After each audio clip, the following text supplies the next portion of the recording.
करुणा होनी चाहिए। और देखो, आंखों की शोभा जैसे काजल से होती है, वैसे हृदय की शोभा करुणा से होती है। आपके हृदय में करुणा हो। और महाराज, प्रेम होना चाहिए। करुणा और प्रेम आपके हृदय से निकलता हो, ये संत का लक्षण है।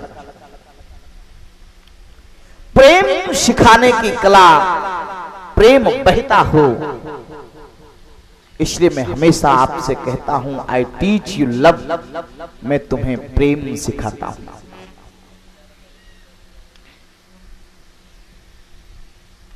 और देखो भाई,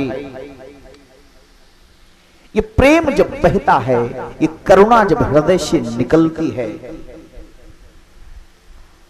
तो यही संत का लक्षण होता है। प्रेम जब अनंत हो गया, तो रोम रोम संत हो गया। देवालय हो गया बदन, हृदय तो महंत हो गया।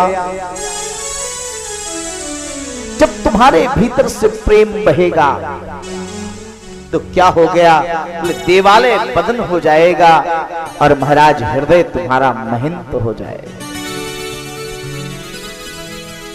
इसलिए भगवान कपिल ने कहा, जो अजात शत्रु हो उसका संग करो।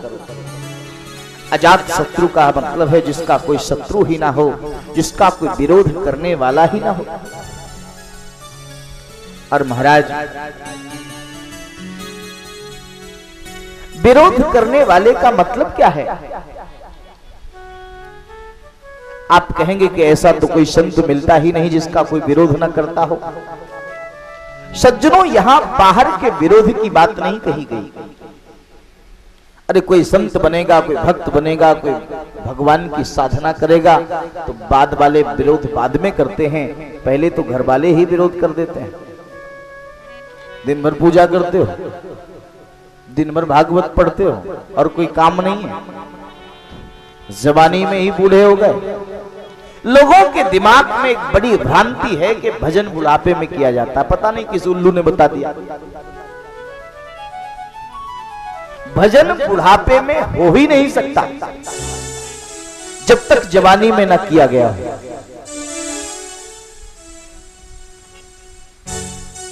अगर जवानी से भजन का अभ्यास नहीं होगा, तो बुढ़ापे में भजन हो ही नहीं सकता।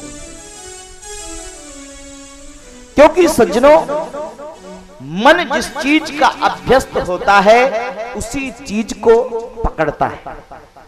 बचपन से मन कामनाओं का अभ्यस्त है, बचपन से मन वासनाओं का अभ्यस्त है, बचपन से मन लक्ष्मी का अभ्यस्त है, व्यापार का अभ्यस्त है, परिवार का अभ्यस्त है। तो बाद में उसे मरते समय भगवान के पास ले जाओगे तो कैसे जाएगा? जिसने जिंदगी भर वकालत की हो, वो बुढ़ापे में मास्टर कैसे हो सकता है? विचार करो। जिस काम का आपको अभ्यास होगा वही काम आप कर सकते हैं। जिसने जिंदगी भर टीचरिंग की हो, पढ़ाया हो, और उसके बाद किसी से कह दो कि भैया जरा हमारा केस एक फंस गया है अदालत में, जरा थोड़ी लड़ लो, तो कैसे लड़ सकता है? वो तो मास्टर है, ये तो वकील का काम है। तो मन जीवन भर जिस काम का अभ्यस्त रहता है, अंत में भी वही मन की प्रवृत्ति रहती है। ये तो कहने की बात है कि भजन बुढ़ापे में हो। नहीं, किसी भी वृद्ध व्यक्ति से पूछ लो, सुनाई देता नहीं, आंख में दिखाई देता नहीं, तब क्या भजन करो?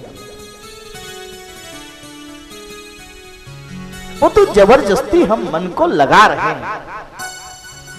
और सज्जनों, एक बात और ध्यान देना, माया बुढ़ापे में ही ज्यादा परेशान करती है। ये मोह वृद्धावस्था में ही परेशान करता है, क्योंकि जवानी में ये मोह परेशान ज्यादा नहीं करता। क्यों? क्योंकि जवानी जानती है कि अभी मेरे पास समय है, मैं सृजन कर सकता हूं। मैं नए को जन्म दे सकता हूं। याद रखना, कामना, वासना ये बुढ़ापे में ज्यादा होता है। आपने ध्यान दिया होगा, युवा अवस्था में जो ब्रह्मचारी रहते हैं, बुढ़ापे में वो शादी कर लेते हैं। ऐसे 50 उदाहरण आपको देखने को मिलेंगे समाज में। आज कल ही मेरे पास इलाहाबाद से एक फोन आया। यद्यपि फोन तो शाम को आया था, तो कथा चल रही होगी तो फोन उठाना ही होगा।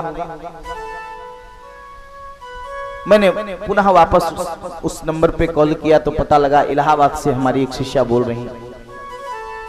मैंने कहा बताओ। बोले हम महाराज जी बड़े परेशान हैं। मैंने कहा क्या परेशानी है? बोले हमारे 25 वर्ष के लड़के ने 45 वर्ष की विधवा स्त्री से शादी कर ली। मैंने कहा फिर? बोले हमने लाख समझाया, यहां तक कि जिस मजिस्ट्रेट के यहां कोर्ट मैरिज हो रही थी उस मजिस्ट्रेट ने भी समझाया, यानी कि जज साहब ने, दरोगा ने समझाया, लेकिन पता नहीं मती पर क्या अकल पड़ गया। मती पर पता नहीं क्या अकाल हो गया कि 45 वर्ष की विधवा के एक 18 साल का बच्चा भी है, और उस स्त्री से विवाह कर लिया हमारे 25 वर्ष के लड़के ने। तो मैंने कहा कि क्या उस स्त्री की शादी नहीं हुई थी पहले? बोले उस स्त्री की शादी हुई, पति मर गया, उसने पुनः विवाह नहीं किया कि मैं अब विवाह नहीं करूंगी, और अचानक पता नहीं क्या हुआ 45 वर्ष की अवस्था में विवाह की इच्छा जागृत हो गई। मतलब क्या है? जब आपकी इंद्रियां जवान होती हैं तब आप जबरदस्ती इंद्रियों का दमन कर देते हैं, क्योंकि आप में ताकत है इंद्रियों को दबाने की, अपनी इच्छाओं को दबाने की। और मैं हमेशा ये कहा करता हूं, अगर आप लोगों ने मुझे कभी पहले सुना हो, कि जिस चीज को दबाया जाता है वह चीज और तेजी से ऊपर उभरती है। अगर तुम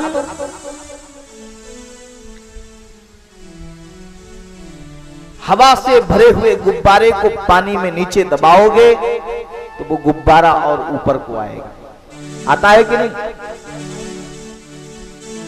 जब तक आपकी ताकत रहेगी तब तक वो नीचे रहेगा, और जैसे ही आपके हाथ की ताकत शिथिल होगी वह ऊपर आ जाएगा। बस यही समझ लेने जैसी बात है।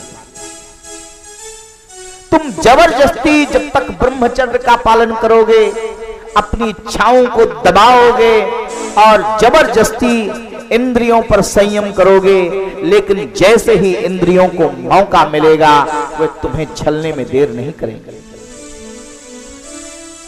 इसलिए ज्यादा दबाई हुई चीज दमन खतरनाक होता है।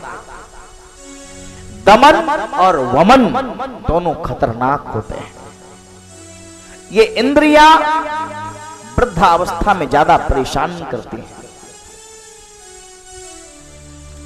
आपको यह जानकर आश्चर्य होगा कि ज्यों-ज्यों हमारी उम्र घटती है यानी बढ़ती है और हम वृद्धावस्था की ओर जाते हैं, साइंस ये कहता है, विज्ञान ये कहता है कि हमारे शरीर में कामना ज्यादा उठती है। क्यों ऐसा होता है? आप सैकड़ों लोगों को देखेंगे कि जिन्होंने जीवन भर ब्रह्मचर्य का पालन किया हो, ऐसे तमाम महात्मा आपको मिल जाएंगे जिन्होंने बुढ़ापे में शादी कर ली।